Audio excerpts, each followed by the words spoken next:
Good. Share screen. And we are going to go here. Vandana, the floor is yours. Thank you so much, Andrew. So hi, everyone. Good morning, good afternoon, good evening, wherever you are. Thank you so much for joining May 2022 OWASP Global Board meeting. And today, let's start with the approval for the past board meeting. We just described that the minutes aren't present, so we'll run an vote. Right. Sorry. I was just going to mention the same, that as the minutes of the meeting, no, it's okay. So as the minutes of the meetings are not available, we were going to do the e-vote. So we're going to go ahead and move to the attendance. So I'll start off with the people I see on my screen from the board. And today we have the quorum. I'll start off with Martin. Yeah. So what do we ask? Sorry. Oh, we're doing the attendance. Just if you're present. Okay. Yes. Yeah. Sorry. Yeah. Grant. I'm present. Avi. Present. Bill. Here. Glenn. Yep. Jubin. Here. Myself, yes. And we do have Tom Peppers, Andrew, Harold, Lisa, Dawn, Mark Hoops, Lauren Thomas, Kelly. And we do have people from project committee as well. We have Bajon here. So thank you so much for joining today. Let's start with the meeting for today. So the first call to order action. Okay, go ahead. Sorry. Go for it. I was just scrolling down. I'm sorry. No. Please go ahead.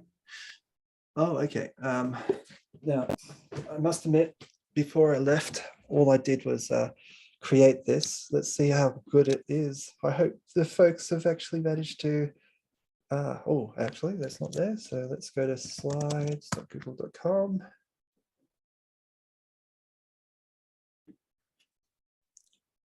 And I'll present, and hopefully, Dawn or Harold, how did we go with this? What do you mean, how did we go? Yeah, everyone edited it? Fantastic. So just really briefly, we've had a pretty busy month. I've obviously been off with COVID since last Wednesday. So Dawn, just want to go through this real quick. Okay, you want me to go through it? Okay. Yeah, just real quick. WASP awards, each staff member did their suggested nominees, which was sent to Andrew today. We'll go over it. Mid-June, I'll send it out for election and announce who the nominees are. I also sent Andrew yesterday the links that you wanted me to send you for the layout. I put the questions that we have on that. Co-marketing, we're doing a bunch of different agreements. We are still waiting for DEF CON's agreement. That's on them. They're backed up. And today I sent out the links for the EU board meeting. Okay, great. Those are the main things for right now. Okay, so Martin, obviously we're going to have an EU board meeting soon. I will let Dawn and the rest of the EU board meeting schedule that. This will be the last one before we reform the actual entity. Yeah, the As invite Dawn was said, sent it's out. scheduled, and Dawn sent it out for fantastic. Good. next week, Tuesday. Yeah. Okay. Just really briefly, we've got, I'll let Tom go through the finance narrative. I'm not sure this has been updated. Lisa, do you just want to go through the number of members?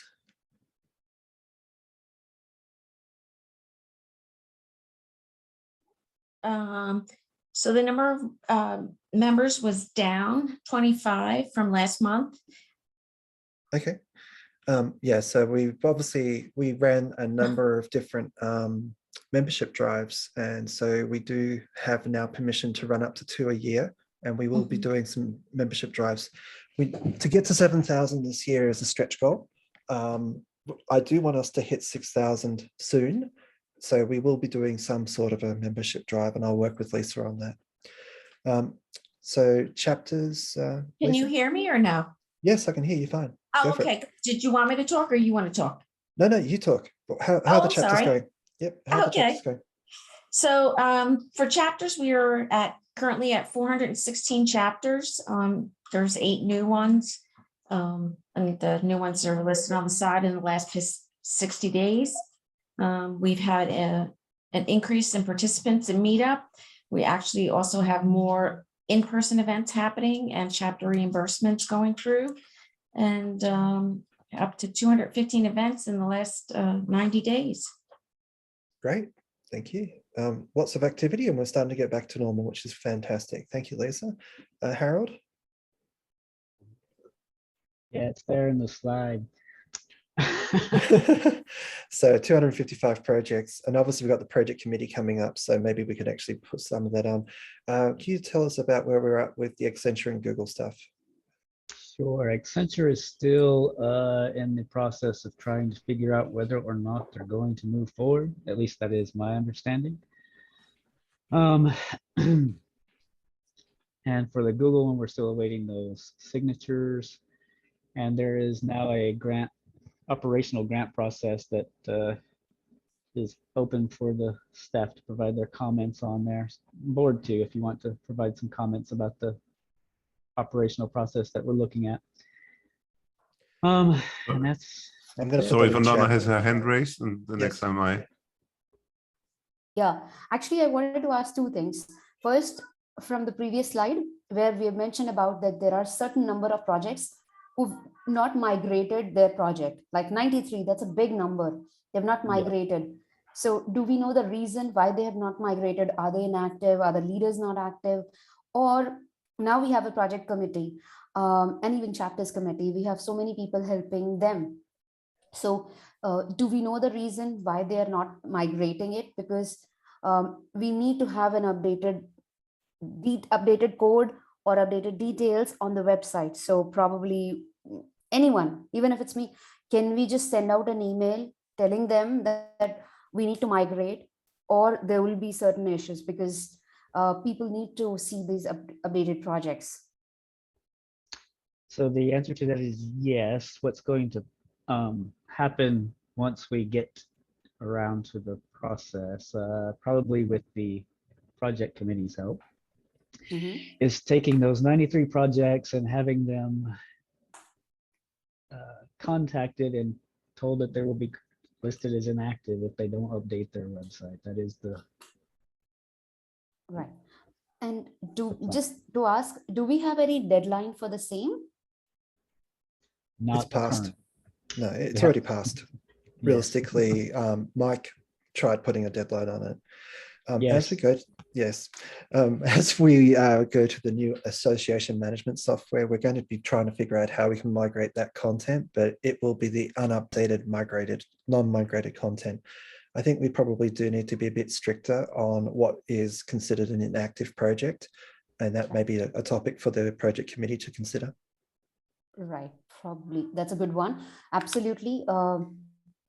And even one of us should have a discussion, which is like at length, and we need to have put down something which is concrete so that everyone who's part of the project, everyone who's contributing, because there are some wonderful people contributing, we don't want to lose them, but we need to put it a deadline that yes, this is by when we need to make sure that the things are updated.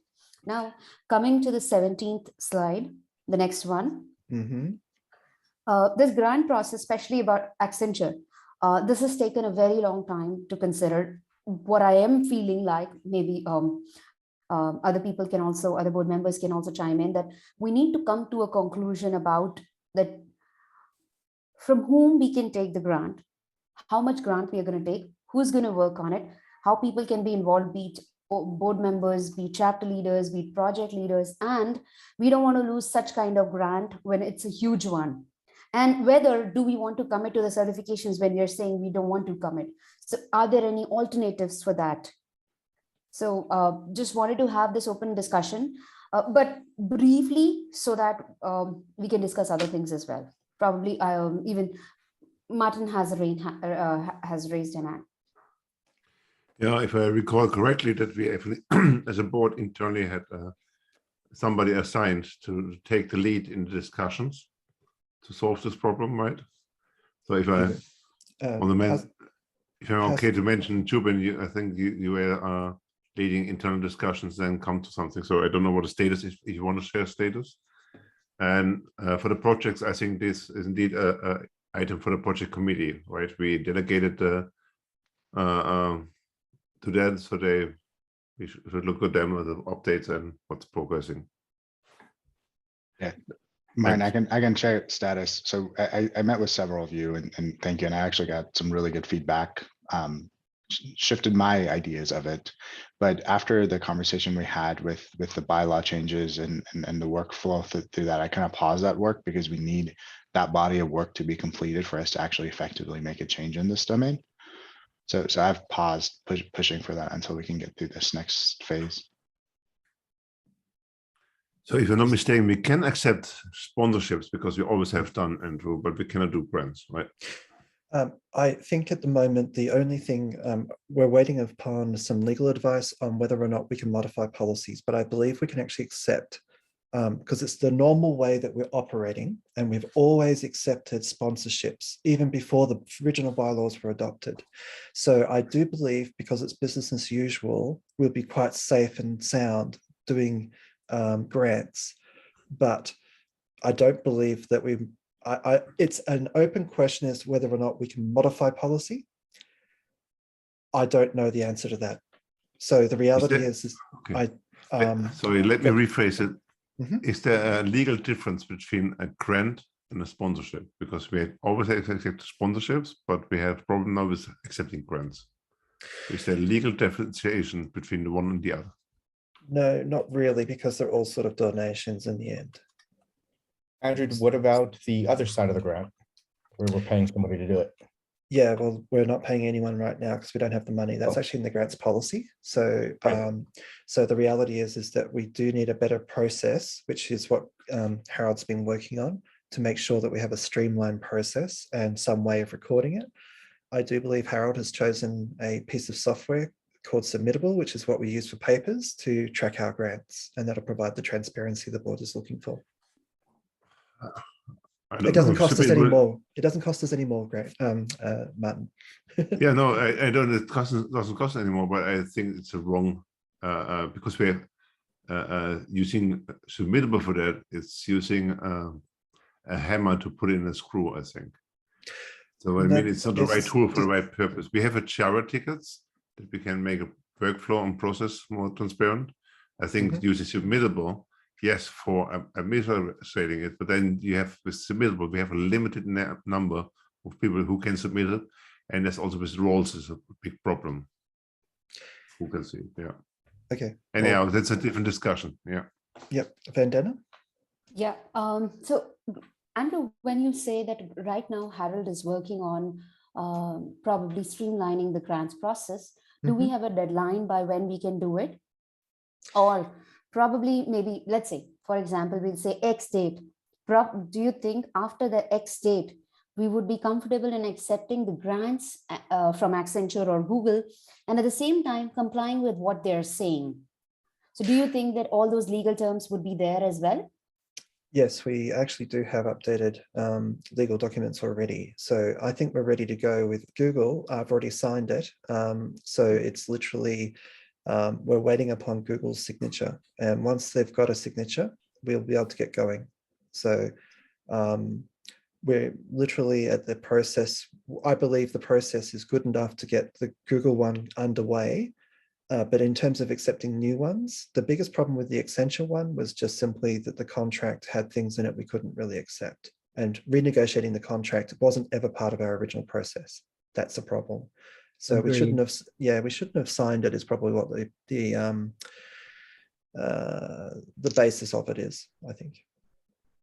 I think just to put some clarification on this, because this grant process does not cover the issue that I believe we would have with places like Accenture. And this is something that, you know, somebody's going to have to put more effort into figuring out how we can do this sort of thing. But with Accenture, what they were basically doing is providing the grant, holding the grant was the intent. and administrating the grant to the project themselves. Whereas our workflow has always been, from our perspective, that the grantor would provide to us the funds to manage the grant for them, basically, and to manage the statement of work. And right now, getting a grantor like Accenture to accept that sort of agreement, I think is going to end up being more difficult than we think it might be. Yeah. Just to highlight some of the issues, when we've actually been looking at various grant programs, if we apply for a grant, we probably won't be able to write it on our own paper as grant. So grant ongers would say, we're going to have to accept their terms and conditions to get money. So that's one of the things that we probably do need to have a policy change about. We just need to understand how that might work.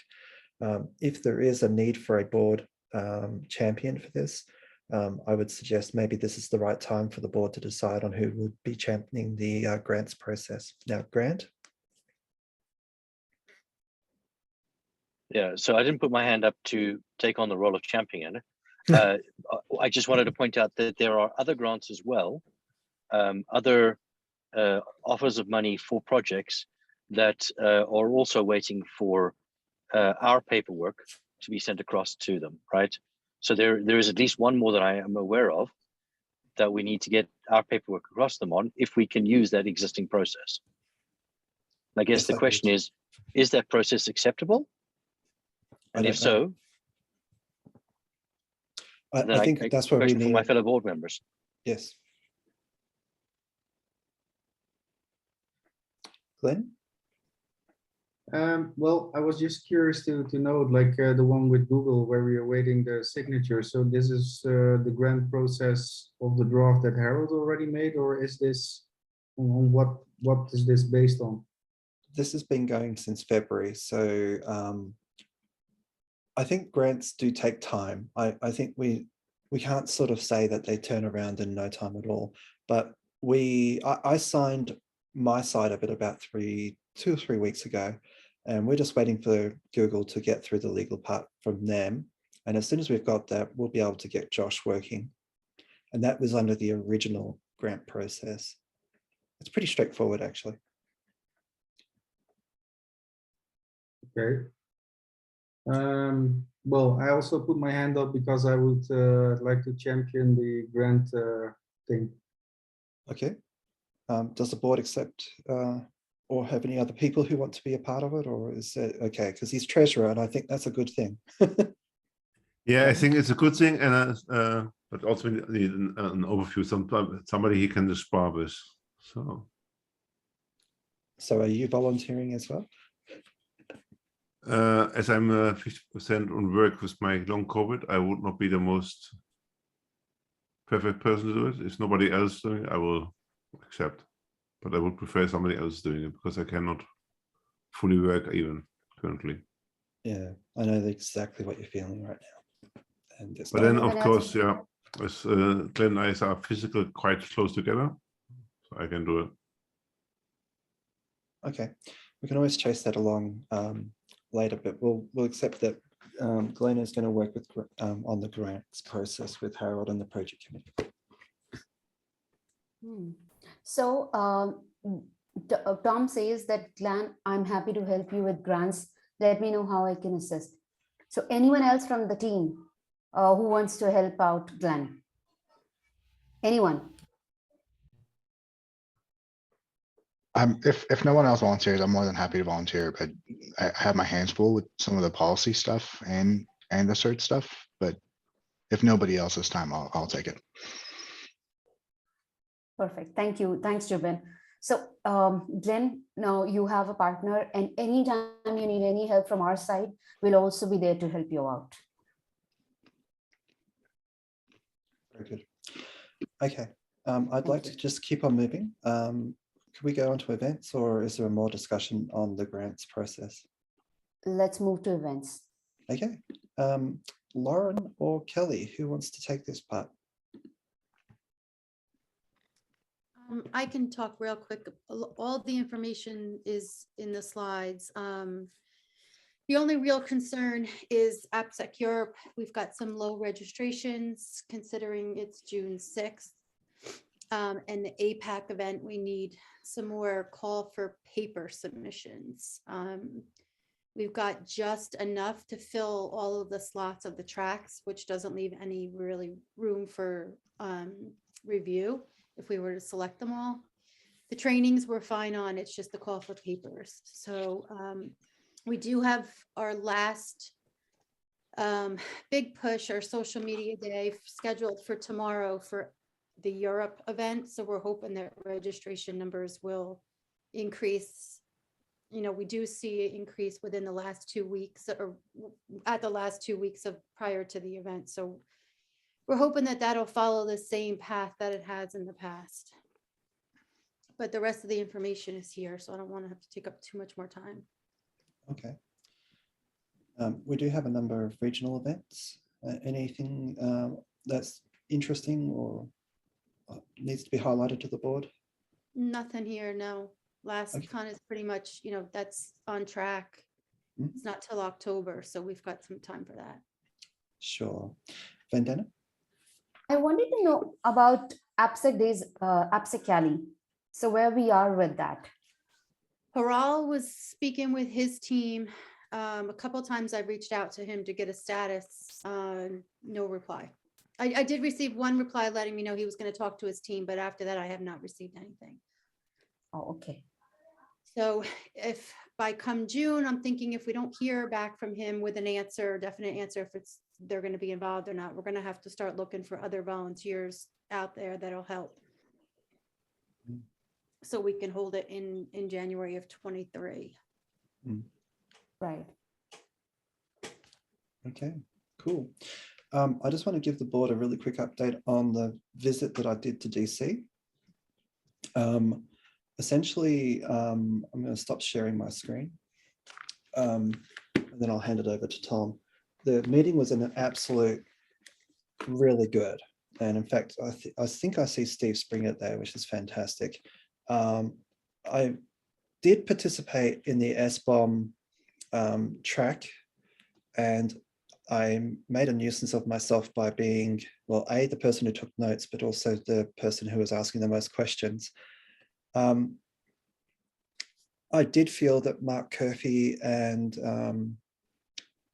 John Viega were probably, you know, I don't think they've got a really strong direction yet. And I think we need to actually get the two teams together at the next meeting, which is in June. And Steve, it's really close to where you live. So I think honestly, there's still a possibility for us to get Cyclone DX into the conversation, but the window for this is closing rapidly.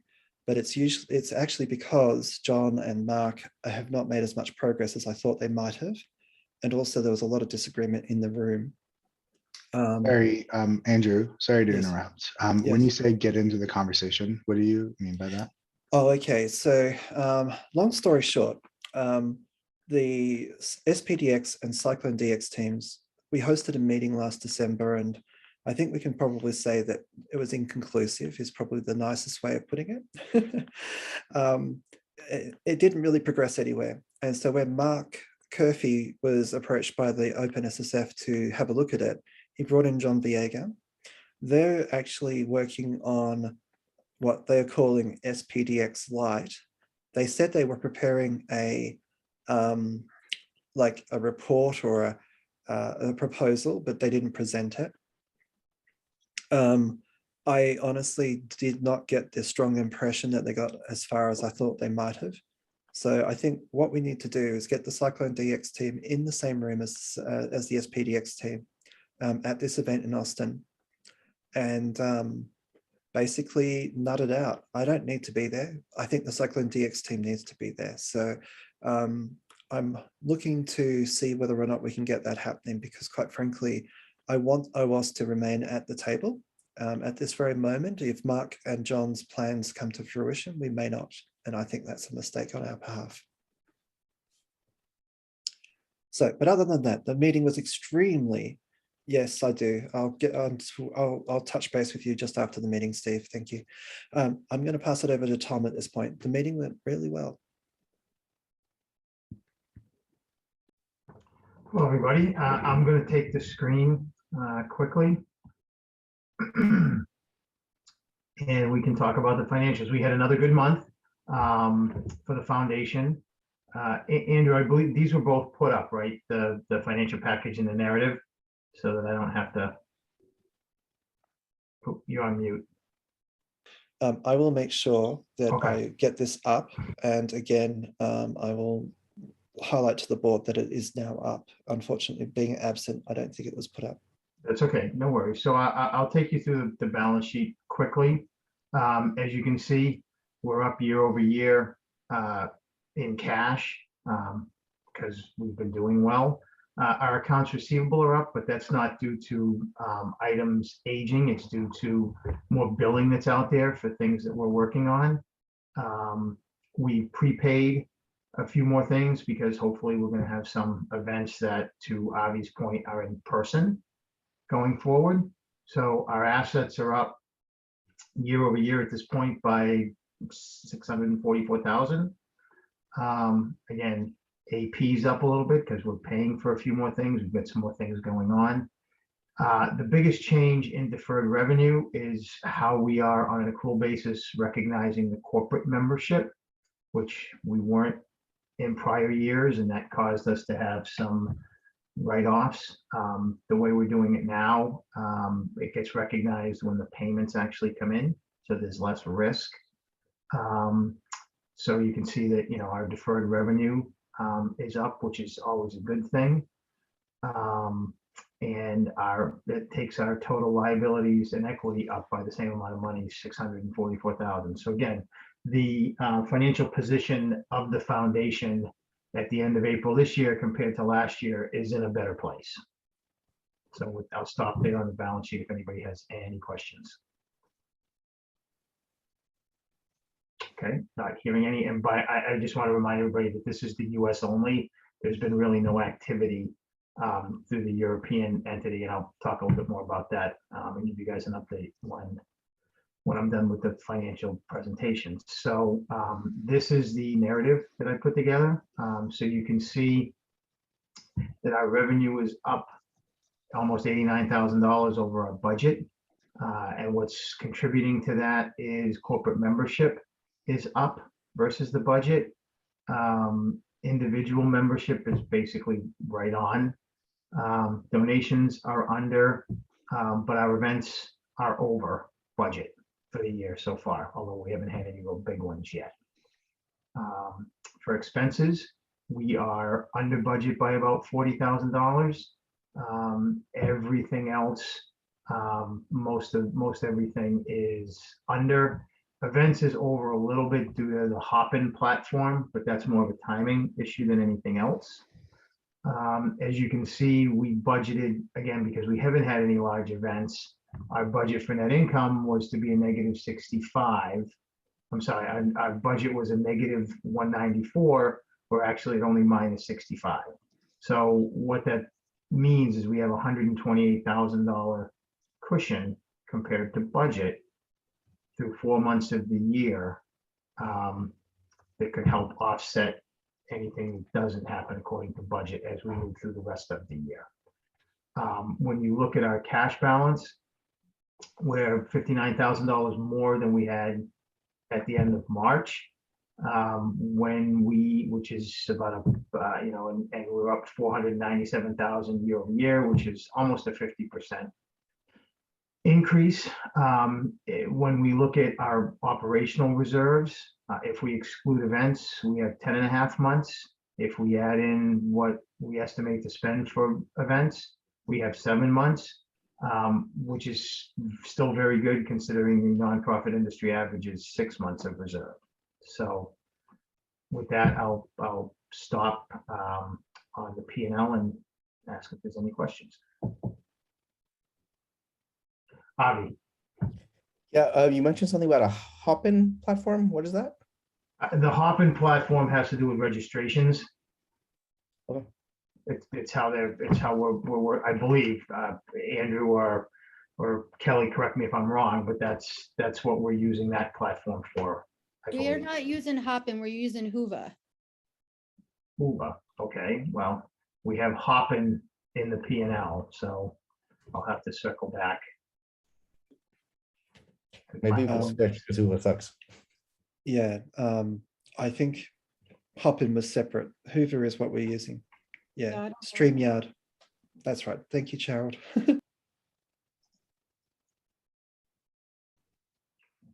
Did you have another question, Avi, or is your hand just a remnant?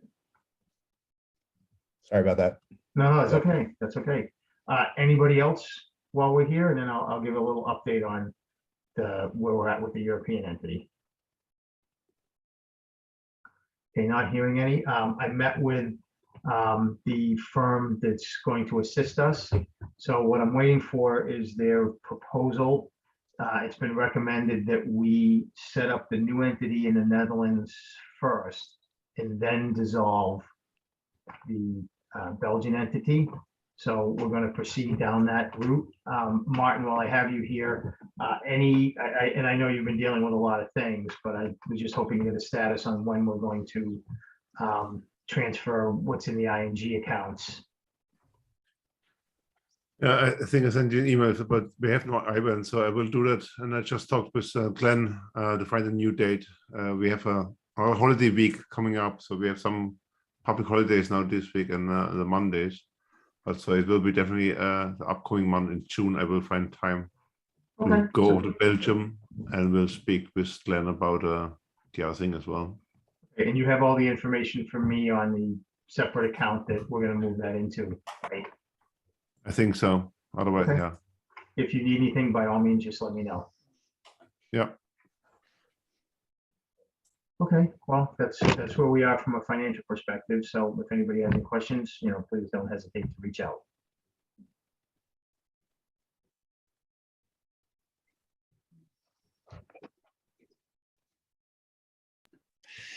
The mute button doesn't really work when you have the chat up. Just try space. Vandana, please go ahead. There's the next piece of business. I'll get the screen share happening again. Sure. Thank you, Andrew. Steve, that's the event.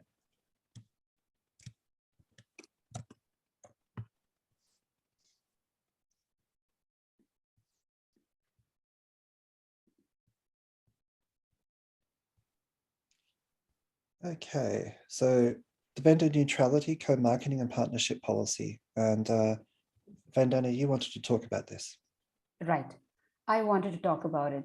So this discussion, hi everyone. So this discussion is majorly about the email chains that are happening on the email list and the conversations that we've had in the past, wherein we as an open organization, where our name itself has open, we do have some concerns around vendor neutrality. And at the same time, we are talking about projects keeping the name of the vendors, we retweeting the content from the vendors and the partnerships that we are doing. So wanted to have a discussion and pick your all brain, wherein what do you have in mind when we talk about vendor neutrality? Because there are co-marketing events that we need to do for some of the organizations with some of the organizations, be it Linux Foundation, be it any other organizations. Similarly, we do partner with many other conferences where we post their content. And at the same time, there are organizations sponsoring certain projects. For example, OWASP Top 10. There are many vendors who've sponsored it. There are people who've sponsored it. So I wanted to understand from your point of view, what do you feel that has to go in vendor neutrality? Because this has to have a discussion and close, because we've had multiple email chains around it. Presumably whatever we're doing is working, except for some examples that I guess are not, which is why it's being brought up. Can we just talk about the things that people are unhappy about and address those? Right, absolutely. Let's discuss those things, because those things have to be put down on a paper, and then we need to have like a proper motion for that. Yeah, I think Grant has raised up his hand. Grant, then Martin, and then Avi. Right. So I think we have a statement that Andrew put together around how OWASP is neutral. Maybe putting that into policy and making it explicit might be a good first step. I think the line really comes where OWASP should never be endorsing a product or a service. Even if we like the company because they're great, because they're like us, because they help us, because they have great people working for them, we still don't endorse the product, right? That's where we are completely neutral. And I think that the examples we've had have been, either it's been overzealously trying to show our corporate sponsors that we like them, or it's just been we haven't had the right space and the right time to make sure that or we haven't got the process in place to make sure that what tweets we do put out there are following a certain pattern, where we talk about how great the company is because they sponsor us, but we explicitly don't endorse their product. I guess it's just, I think this is more a matter of converting what's already the policy into something that's actually policy. Martin? Yeah, it's just more of the same indeed. I think we clearly stated that we don't forward or endorse any product or services, and that must be clear. We have in our partnership agreements that a number of tweets that we promise for getting free tickets for an event, stuff like that. But maybe there should be a disclaimer or a note in it, like sponsor message, or so when we do thank you for that, they're sponsoring us. I think that's a very good one. So thanks for being a sponsor. But then we have to find out how we want to do it. In the past, we said we had a different sponsor page on our website. This was the only one. These days with social media, that doesn't work anymore. So again, that should be if you had a member committee, or it's not a member committee thing. Sorry, a PR committee. So how to make a clear statement about it, and how to. I think it's the same with the vloggers, right? They have to say this is a sponsored item they're talking about now. We have to make sure that there's a very clear message. OWASP not forward anything.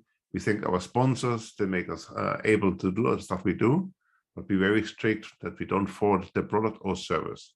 Just say thanks for the money.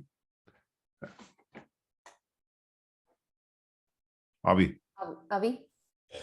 So I actually have 2 points to make here. The second point actually relates to what Grant was saying. Obviously, we don't endorse commercial products. What about things like open source? What about things like published research? What about things like other events, which might be commercial events such as Black Hat or SneakOn?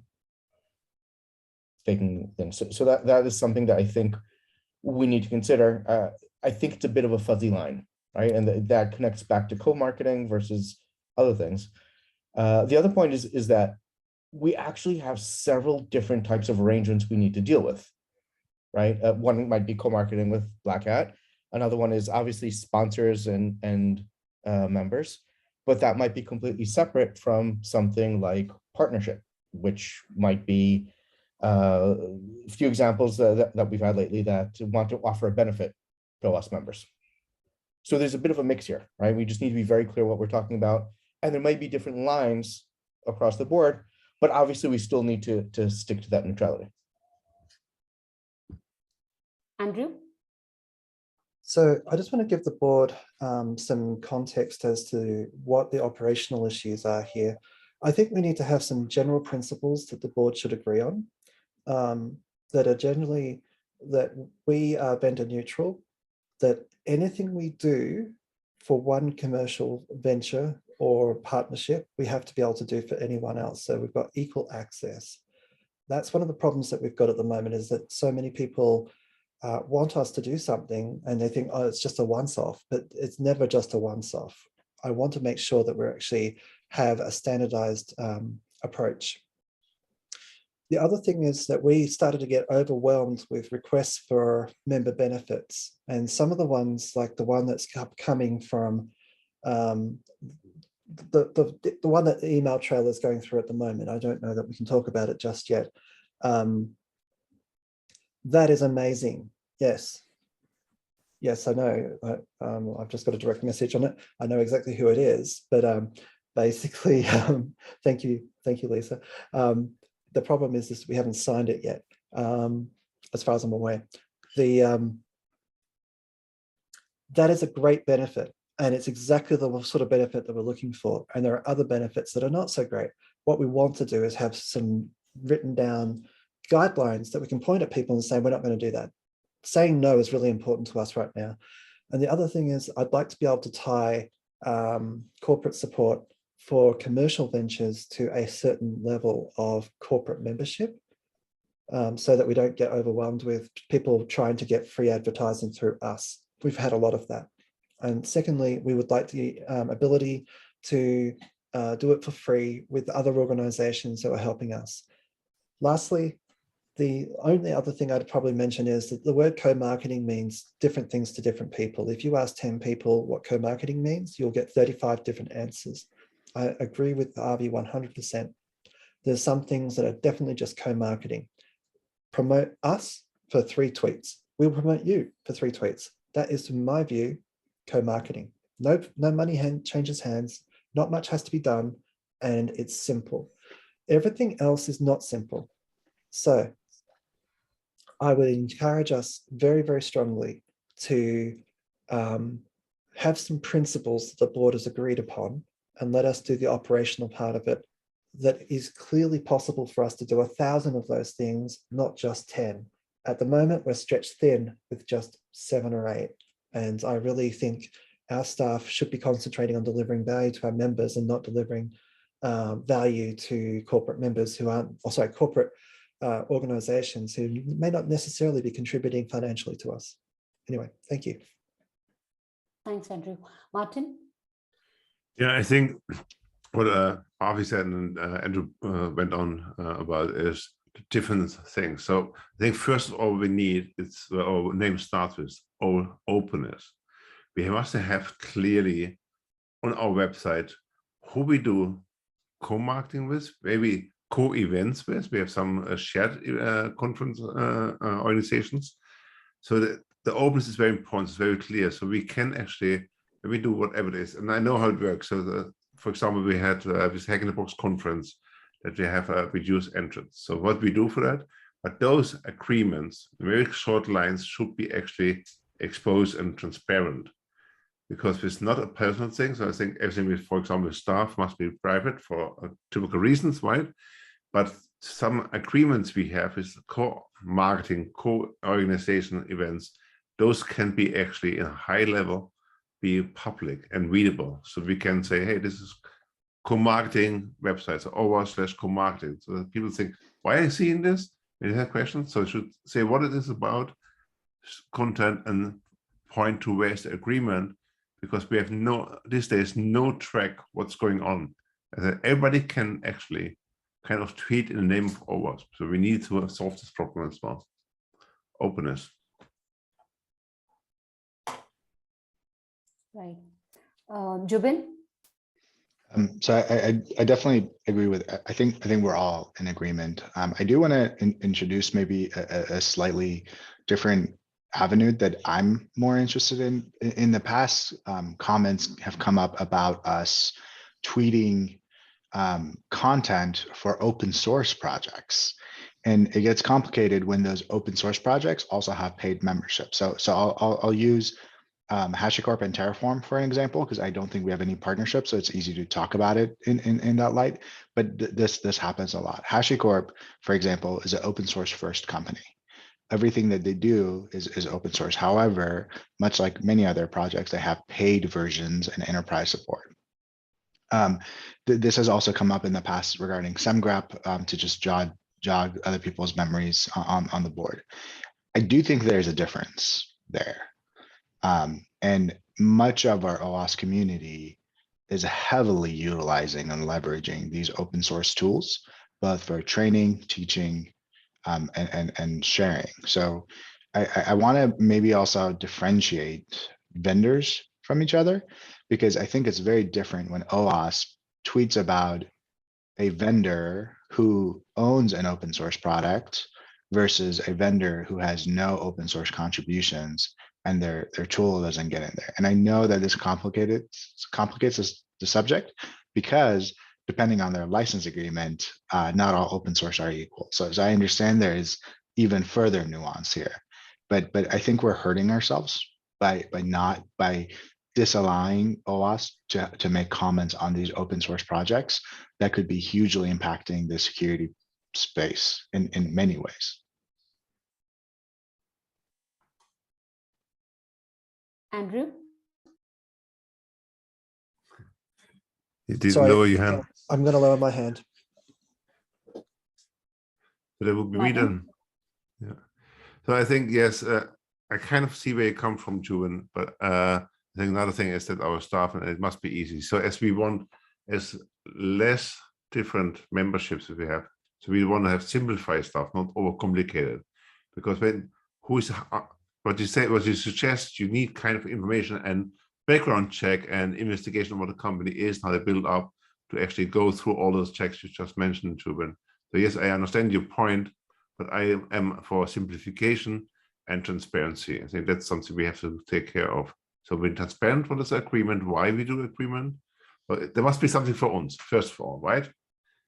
We don't do it just because we love somebody else. We do it because it's ours and we want the benefit for us and us, our community. If there's no benefit for ours, we shouldn't do it at all. The second is, do we do it for our, either reduce price or do we do it for money? That will be the next thing. But that must be transparent, and it should be as much as possible some very high level guidelines, and again transparent to put it on the web. The agreements should be on the website and be traced. Yeah, I totally agree. I think we need to jot down all of the points that we discussed. I've noted down most of them, and we need to have it published on our website. We do have a lot of content. I could see Bill has shared wonderful insights, and then Bjorn has shared details. So probably it's a good idea.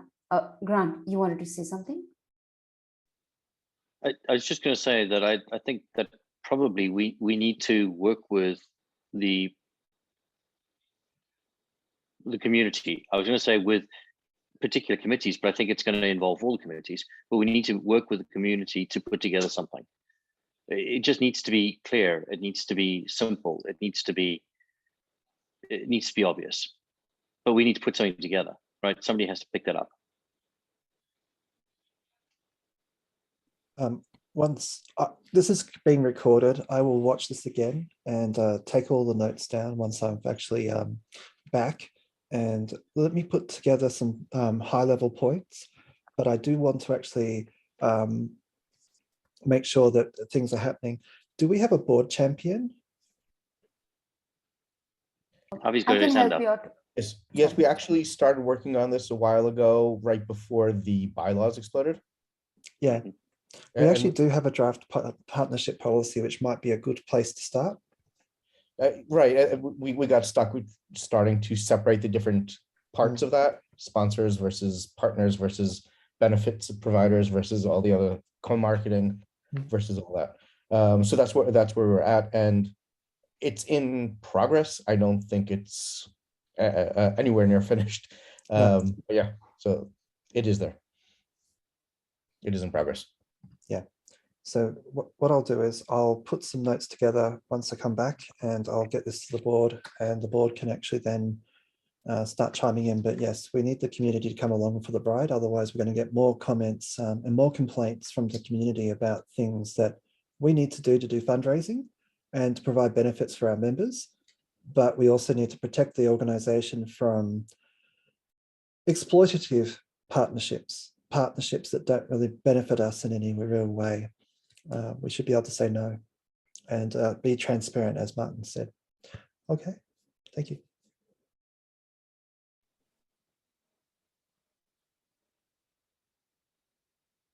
Fanta? Right. Yeah, I just pinged you a few details. Probably that might help once you have. I'll just email you as well, so that it'll be helpful. Just summarizing. So thank you so much, everyone, for sharing the insights. Moving on to the next thing, wherein so we're talking about project committee. So I'll just hand it over to Simon and Bjorn. I think we have Bjorn on the call with us. Over to you. Yes, and Steve as well. So oh yes, I will we share have- my screen. Sure. So thanks, first of all, for having us to present a short update on what the project committee has been doing since it's been founded. Can you see my screen? Very good. Okay, Yep. so Yeah. I'll try to make this quick, so we might actually have a discussion afterwards. So short overview of who the committee is, what our achievements are since we've been founded, what our current topics are, and we also have actually one funding request, which would be really nice. So Yay. first of all, yes, money. So first of all, the overview. Mission statement, I think, is pretty obvious. So we want to provide support and guidance that is dearly required by projects to actually thrive and contribute to the overall mission and goals of OWASP. Committee members are Kevin, Simon, Jim, Steve, and myself. We actually rolled dice to decide who's chair and vice chair. So there's no actual big. Yeah. Please tell me it Sorry? was a D20. No, it actually Please was tell- random. It was random.org, to be honest. Okay. So we have a committee website which is up to date, and we have continuous meeting minutes in one Google Doc, which should be publicly accessible, so everybody can see what we decided to do and what we've been working on. So I would say one of the biggest achievements overall is that we actually streamlined the whole maturity promotion process a bit. So if you maybe remember how it went in the past. So during on-premise AppSec conferences, there was this project summit, typically one day before the actual conference, and then volunteer project leaders and other members met and actually did some outstanding reviews that previously came in via, I think, Jira, right? So we now with the pandemic and everything, there was quite a, let's say, backlog of promotion reviews, and we wanted to get rid of those. So we actually made things a lot simpler by setting up a Google form, which the project lead can just fill out, and it basically contains all the information that was previously filled out by the reviewer in this official review form that has to be submitted then to Harold. So basically, we ask the project leader to submit all this information to us, and then we will do the reviews, typically in between project committee meetings. Someone will actually pick it up. There will be a secondary review, and during each committee meeting, we actually go through the list of open reviews and then decide, do the final decision of passing or failing projects. So the timeline is now down to roughly in between project committee meetings, which is every month. So it's about 1 or 2 months until you actually get your feedback, which is a lot faster than it was before. Yeah, since we started this mid of 2021, we actually had 13 promotion reviews done. 8 have been have passed. 5 have failed. I think one of the failed ones actually resubmitted and then passed, if I'm not mistaken. And when I actually created those slides, we had 2 open requests. So as I said already, we continually do the reviews now. And we also have written in our definition how these reviews should take place, that if you would like to get promoted from incubator to lab, you basically can bring your own first reviewer along. So you could, as a project leader who wants a promotion, basically ask another project lead to actually do the first review, deliver this already, and then we only do the secondary review from the project committee. Unfortunately, nobody used that option yet. So it's always 2 members of the project committee doing these reviews now. What we also did, we made it more clear that flagship level is not a natural progression after lab, right?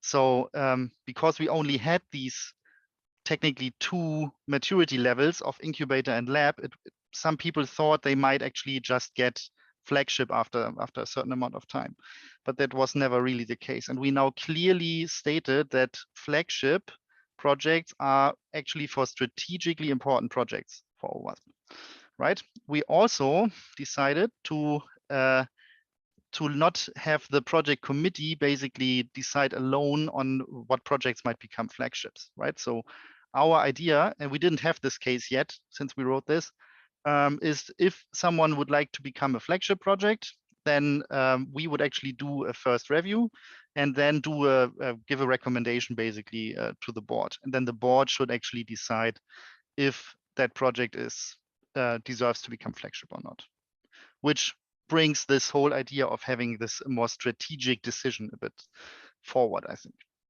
Avi? Thanks. I really like this. It sounds really cool. But what happens for a lab project that is mature? Is there some intermediate level that's not flagship but is mature? We come to that in a moment. Yes. So okay, so that's basically how it is. So the last reviews we all had were all from incubator to lab, and here we basically just take the decision in the committee, and then Harold compiles all the feedback that we have for the project leader in case they failed, especially, and then he will give it over to them, and yeah, they will.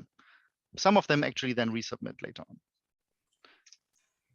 So some other thing we did, and we already I already sent this to the chat during the vendor neutrality discussion.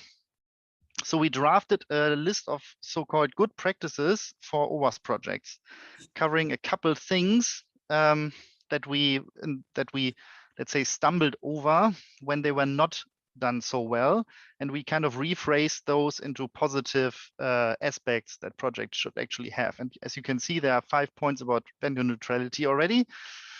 For example, making sure that you're not causing name confusion with existing commercial services, and that you are actually having an open source project and not some things hiding behind paywalls.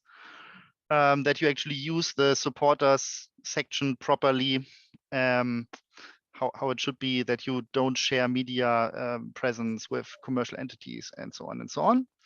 Also some recommendation on how to use OWASP Slack, because we still see lots of questions about projects being asked in the community channel. And yeah, it would be nice if every project just would have an individual channel that matches their name, so it's easy to actually find. Couple of advice on GitHub use in general. So preferably OWASP projects should be in the OWASP GitHub org if they're not. My screen share just was cancelled. I'm so sorry. We've had a number of late arrivals, and that often indicates a Zoom bomb. So I've just stopped it. You can go ahead and reshare your screen. I won't admit any more people in then. Okay, thank you. Okay, Grant had a question, so maybe we can just inject that. Yeah, so the question was around the Slack channel. Can't we make that part of the process of creating a project? We're going to be creating a GitHub page for them. We're going to be creating potentially a GitHub repository for code. Wouldn't it be the right time to create a Slack channel so that automatically is created? And I guess this is more...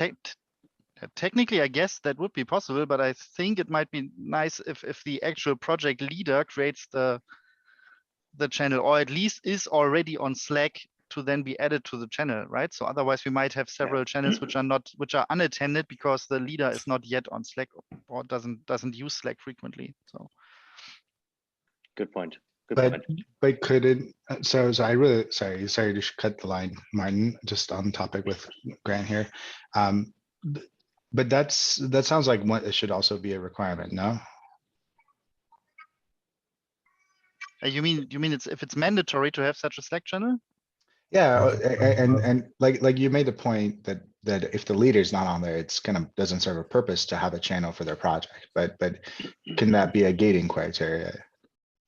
I mean, the way we try to phrase it here is let's say stating good behavior of OWASP projects, right? So if a project decides not to have a Slack channel because they use a different, I don't know, maybe they have their own Discord server or whatnot, they could still have that, but I wouldn't consider that good behavior in the OWASP sense. But I wouldn't want to force anyone to create channels, and because I think having an empty, unused channel for a project in the Slack is worse than having no channel at all, right? Because then people might actually ask questions to an empty channel, and that's worse than asking in the community chat and then someone telling them, yeah, sorry, there's no one here. Please try emailing the project lead or whatnot. But that's just my opinion. I don't know if Martin or Juban is first. As Juban cut my line earlier, I just take this. What I noticed is the website. So do we now encourage to have websites outside of the, because I see it for proxy, I see it for the OWASP Top 10 now as well as for SKF. So is that some, what do we want with this? Because do we have an idea or do we have an opinion about this? Yeah, from an operational perspective, we would prefer it if it was projectname.owasp.org like Apache does. It would be a lot cheaper for us to do that. I would prefer it greatly, just simply because we've actually had to win an auction recently to reclaim a DNS name. This shouldn't be something that we're doing. It takes way too much time, and what is it doesn't. Sorry, can you again? What is your suggestion? Oh, the suggestion is that we use subdomain.owasp.org. So, for example, OWASP top 10, top 10.owasp.org or juiceshop.owasp.org.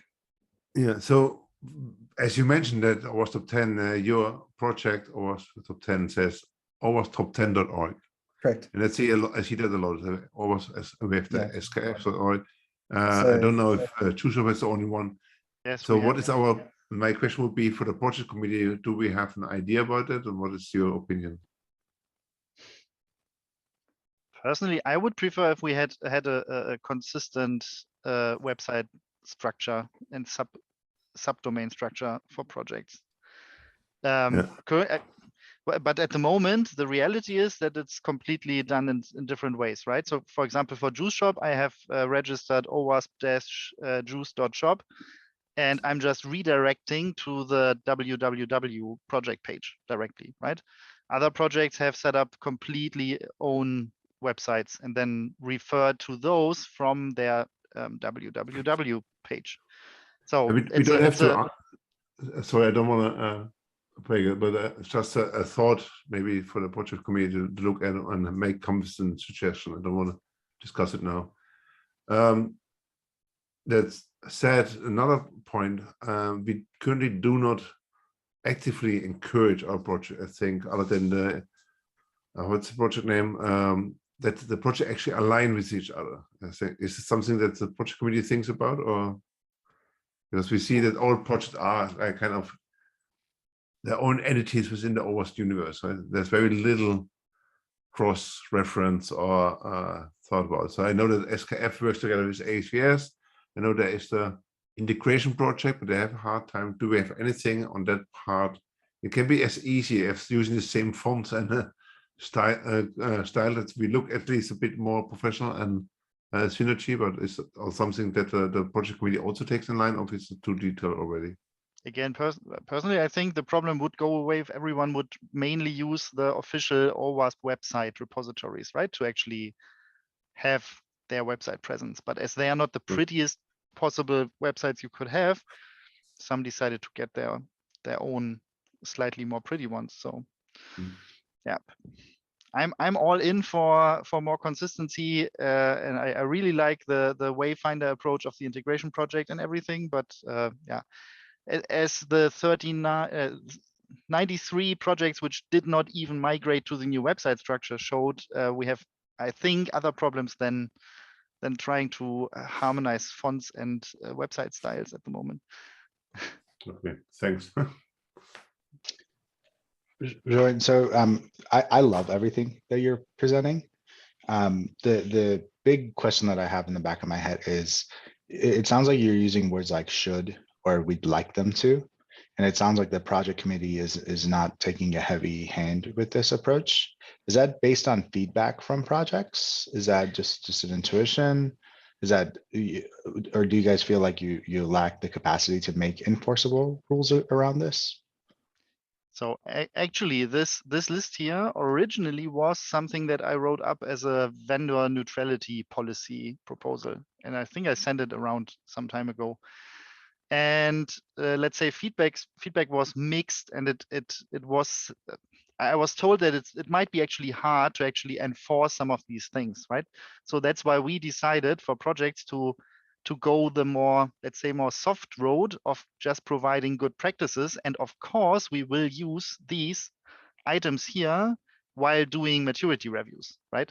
So if you fail on a lot of these items, then you are very unlikely to get from incubator to lab, and even less likely to get to a potential future additional maturity level, right?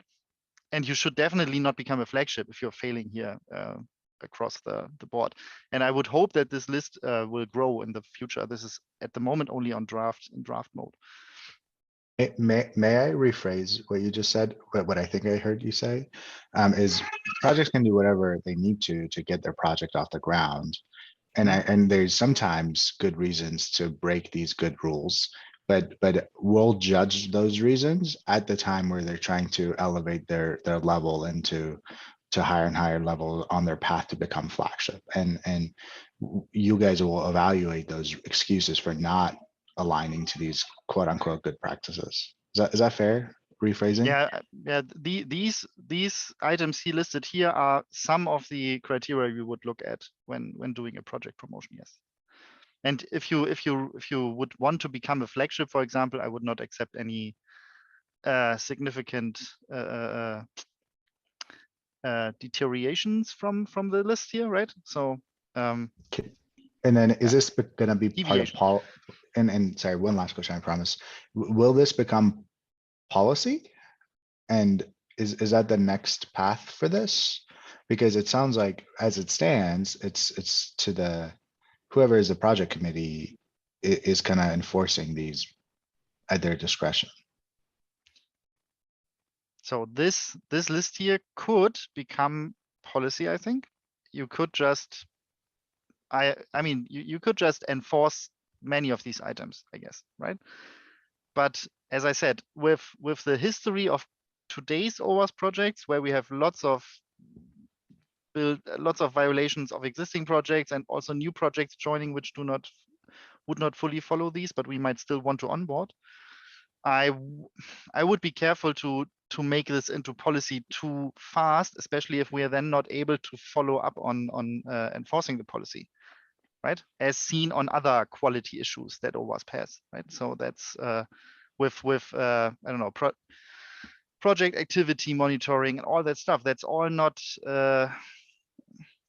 really well established at the moment, and I would say we don't want to make it more difficult for us than it already is. Thank you, and thanks for the great work.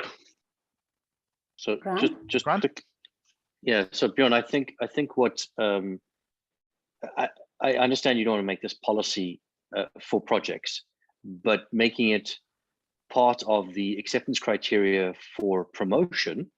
So baking it into the policy of the committee who's responsible for promotion, that might be doable to ensure that the good practice that the committee currently has continues, even if the committee changes makeup completely. Even if you guys all leave and other people take over the work, they'll still do it the right way. Yeah. I don't think we have a policy for the project committee yet, but if once we write one, I would hope that we actually make this list here mandatory for at least reviews, and maybe even for onboarding, right? So for onboarding new projects. The one thing I would probably recommend, pardon me, got a frog in my throat. I would recommend something that I totally 100% agree that you should make it easy for project leaders, but it also should be very much focused around discoverability by the community. And having consistency in discoverability is incredibly important. If people have to guess and use Google to find out that we've got a flagship project that's somewhere else, and it doesn't look like anything else that we've got, that's probably a fail on our part.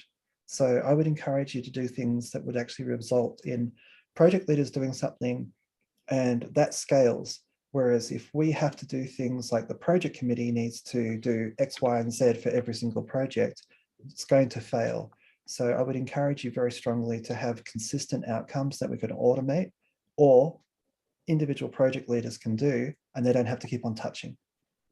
Right. So I hope to see the criteria that Bjorn and the project committee are using to promote projects, that the criteria would include this and the criteria would be published. So I am a project leader. I want to move from incubator to lab. I go on the project committee website. I look at what the criteria are. I ensure that my project meets that criteria before I submit it. Right. It also increases my chances of successfully promoting. It also plays into the O in OWASP, right? Into that openness. In the best case, you would even just put your GitHub URL somewhere, and it would then some automated tool would actually take a look at how many unresolved issues you have, how long it takes for you to merge pull requests and all that stuff, and when your last update was, and then give you already an indication of if it's for your maturity promotion, right? But this is, again, I mean, it all comes down to time and availability of or unavailability of resources to actually implement something like this. So that's why we basically started with this, let's say, low entry barrier approach of just having a list of good things, which you could then later on definitely put more strictly into policy or into tools to actually verify. That's awesome, Bjorn. Thank you. This is really cool. Avi? It does feel like there are some of these requirements that should apply even to incubator project as well. For example, being in the OWASP GitHub organization, right? If you have a private repo, who knows what's going to happen to it later? It's not really open and shared. Right? I would say if someone comes with an already existing project in their private GitHub space, and they want to become an OWASP project, I think it's fine for them to start with that. But we should actually talk about moving them into the OWASP org latest when they want to become a lab project. Yeah, right? Unless they are so big that they need their own complete full-blown GitHub organization, because in the OWASP org we have so many repositories that it's impossible to find something if you want to group it together, right? So that's why Zap and Juice Shop, for example, have their own GitHub orgs now, so you can actually find the relevant projects for those flagships. Sure, and in that case, it would still need to be associated with OWASP in some way and give staff access and so on. But in the other case that you're bringing your own repo, that might make sense with like a mature repo, a mature project that's been around for a while, so already got stuff and I want to donate to OWASP, versus, oh, I just created a whole new project. Yeah. Brand new, but in my own organization. Yeah, if you start from scratch with a blank repo, then it must definitely be in the OWASP org. But I think that's also I suppose that's probably the default process that Harold uses when setting up a new project. Yes, they're asked to move to our GitHub if possible. They are not required. It is an ask.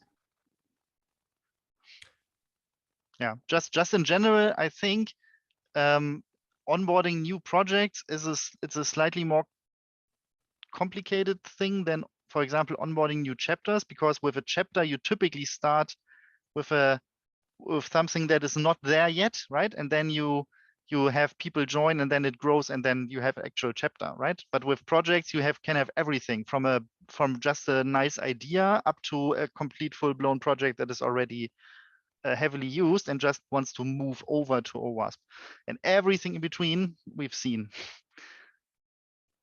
So yeah. Okay. So I will just jump to the next slide. Ongoing topics. So we actually would like to finalize this good practice list. At the moment, it has a draft banner. I would totally appreciate input to that list, so to make it a little bit more extensive than it is right now. And some other topic we started but didn't put too much effort in yet is adding an additional maturity level.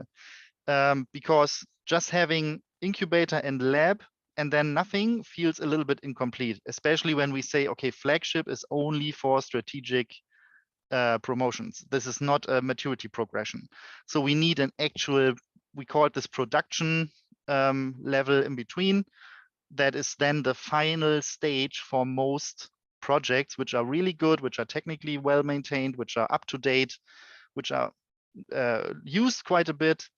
But that's basically your final step for most of the projects, except for those where the foundation says, okay, this is something of really strategic value, and we want to give it this little extra flagship label, so to say.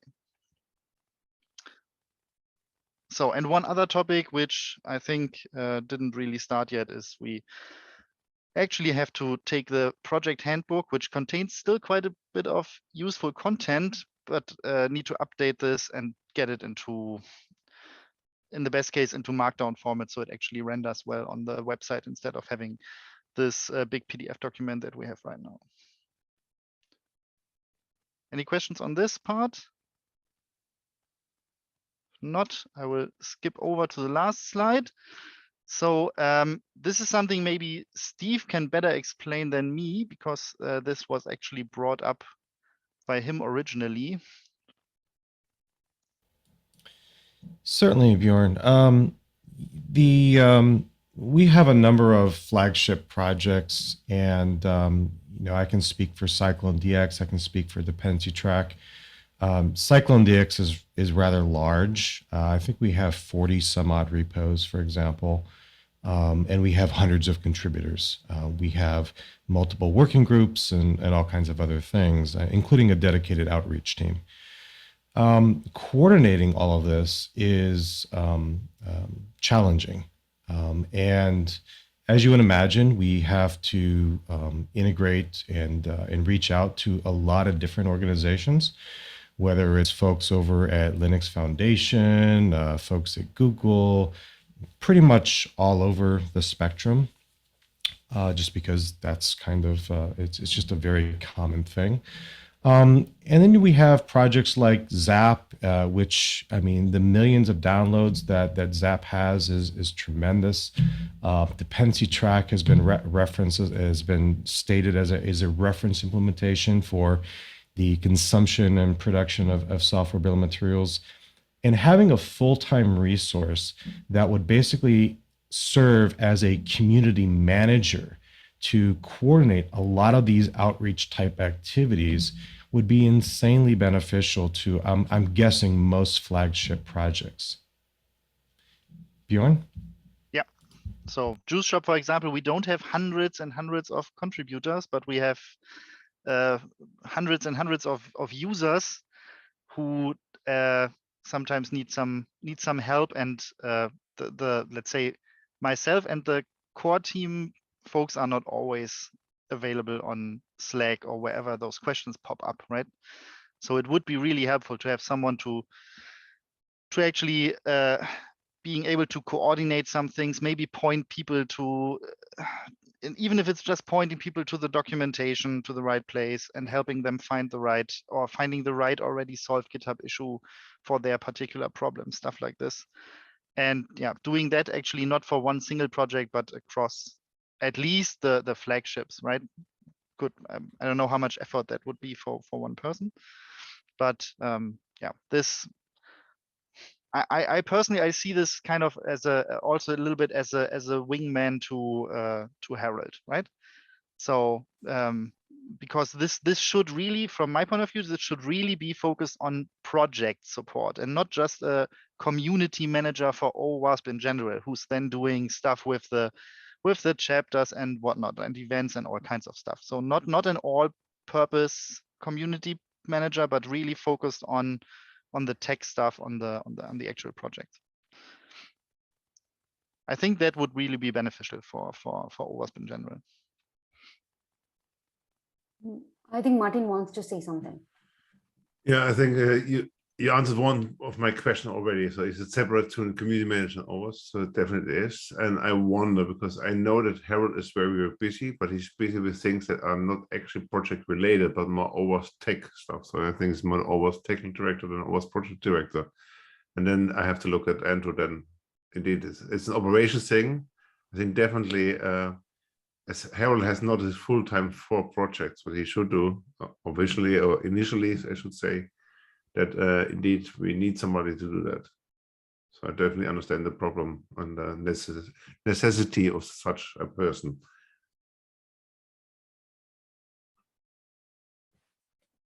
Avi. Okay. Oh, sorry, just really briefly to respond to that. I would suggest wait until we've actually got into the new AMS before we make any staffing decisions around that, because we might be able to free up a lot of Harold's time, and that may actually resolve this issue. I don't know. But once the actual AMS is in place, we'll know what sort of load Harold will have afterwards. Okay, thank you. Good. So then that's all I have. Unless Avi has a question. Well, after what Andrew said, it's kind of moot, but I just want to ask, is this focused more around, building the community, reaching out, outreach, marketing, building up the social part, or more managing repos, merging PRs, handling GitHub issues, stuff like that? Which is like, where are you seeing more of the pain? I think that really depends on the project. So for Juice Shop, at the moment, at least, I wouldn't need so much help with managing PRs because we don't get hundreds of those, right? And you have to be deep in the code base to actually know what you're doing when you want to merge stuff. For Cyclone DX, that might be different, so they might need more technical support. So yeah, I guess it's a mixed job profile, let's say. Yeah, for us, for Cyclone, I think the outreach and just attending meetings and setting them up, and just a community engagement aspect of open source is really the ask here. We recently put out a call for somebody to help us with UX and design, specifically with metrics and database decisions based on usability and that sort of thing. And that's great. We have a person that's going to contribute to that. But yeah, I mean, managing open source communities in many open source projects is a full-time job, and in many other foundations is a full-time paid job. I don't think we have that kind of role at OWASP today, and I'd like to at least dip our toes into that if possible, at least for the flagship projects. So going back to Martin's previous question, so if it's focused more on the social side and community building and whatnot, it doesn't sound like it's different projects versus the rest of OWASP community building, right?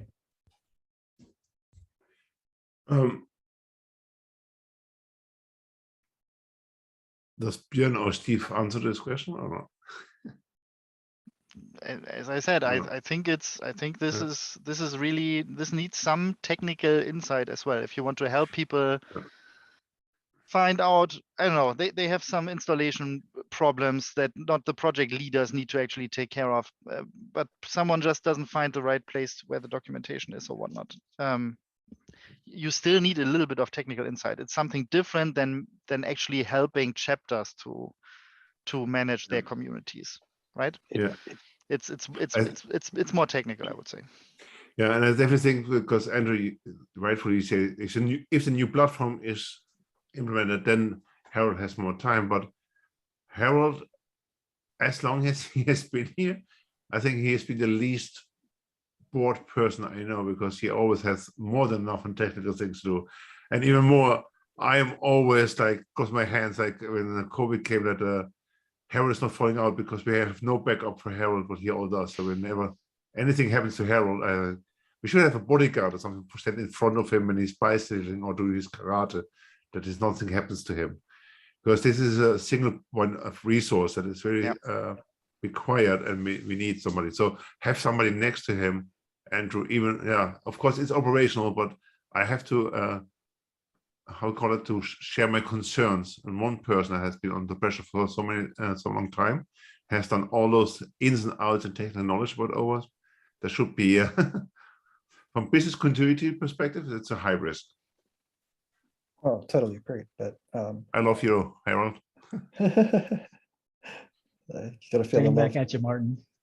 So having a clone of Harold sharing the operational and the community and project stuff, I think would basically cover what Steve and I would like to have actually. Yeah, I just think the amount mooted is probably, for a technical or semi-technical person, might be very difficult to obtain if someone at that salary rate. I will work on that a little bit later, but the reality also is that we still have some financial uncertainty. So do take that into account if you're going to approve an extra FTE grant. Yeah, I was just going to say, look, it sounds like a PFY for Harold, right? But this is an FTE. This is not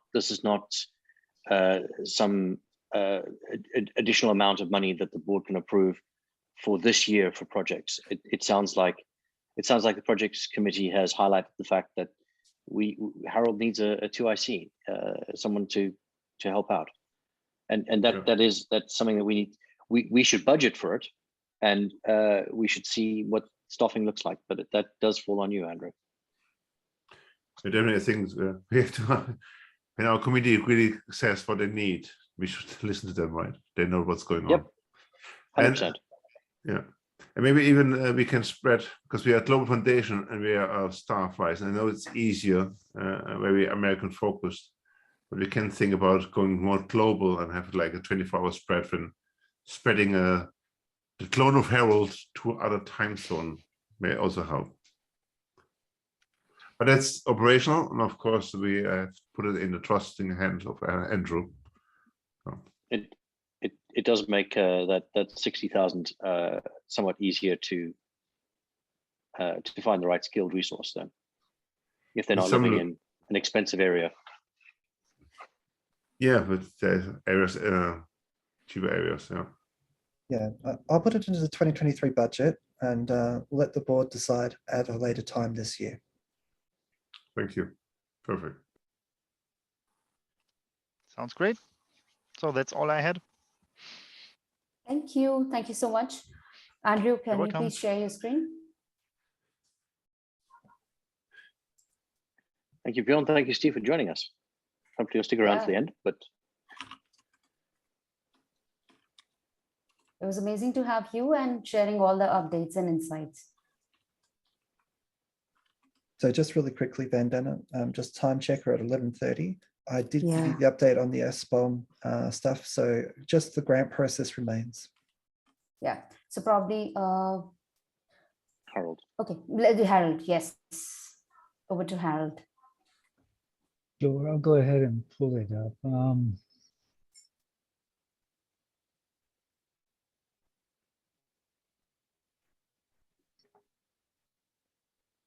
Is there something specific, Harold, or is it the thing that you shared earlier? It's what I shared earlier. I'll just throw it up here just so that you know it's out here. You all have the link. You can come here. The key to it is to realize that there are two different paths here. One is an external grantor such as Accenture or any other company who's providing a grant. The other way is, perhaps Accenture actually gave money to OWASP and that we have this in the budget to provide our own grants, which requires a whole lot less interaction and management of the third party. And as I mentioned here, it's an operational policy, so I'm happy to provide feedback on this. I am not a grants person. I do not pretend to be a grants person. I'm not educated in that at all. But certainly please take a look at this and give me your feedback on the document.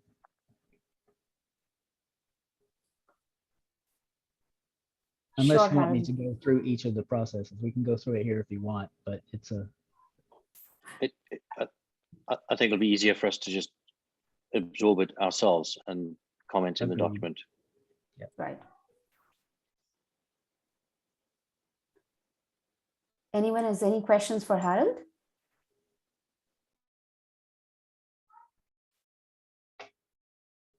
So I just want to highlight the grants process. What we do need to do is Martin's made some excellent points over a long period of time about transparency and making sure that we have visibility into various things. My main concern is that it's got to be operational. So please do provide your feedback into the process. The board really shouldn't be involved in day-to-day operations. They should set the boundaries, good governance, and have the oversight.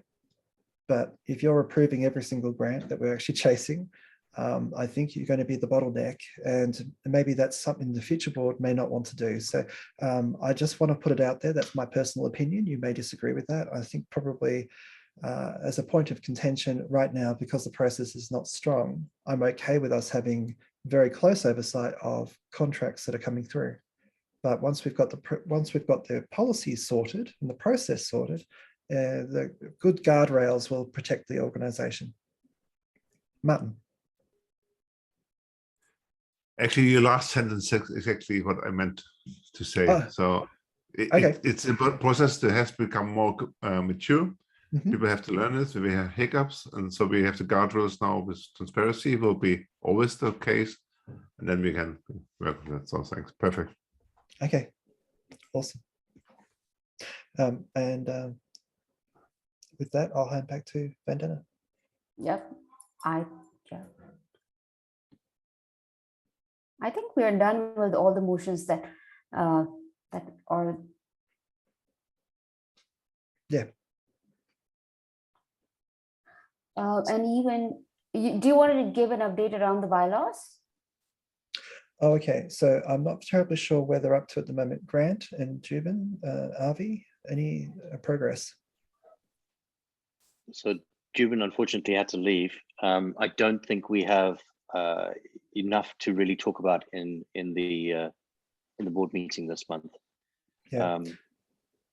I thought we could make more progress because I was going to be around to do the basic edits of things like making sure that our foundation name and whatnot, they were there. But obviously with being away, that has not actually been taken place.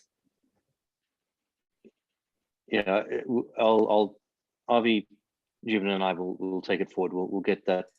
We'll get the first draft up. Hopefully before the next board meeting, we'll get it sorted. Yeah.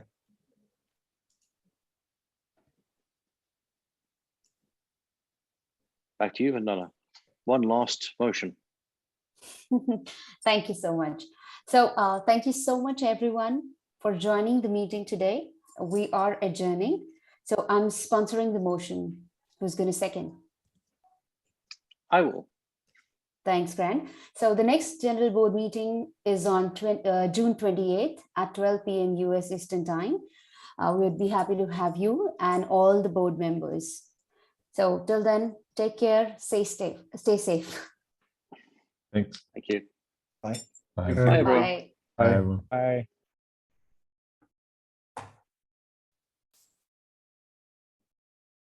Take care, Andrew. I will. Thank you.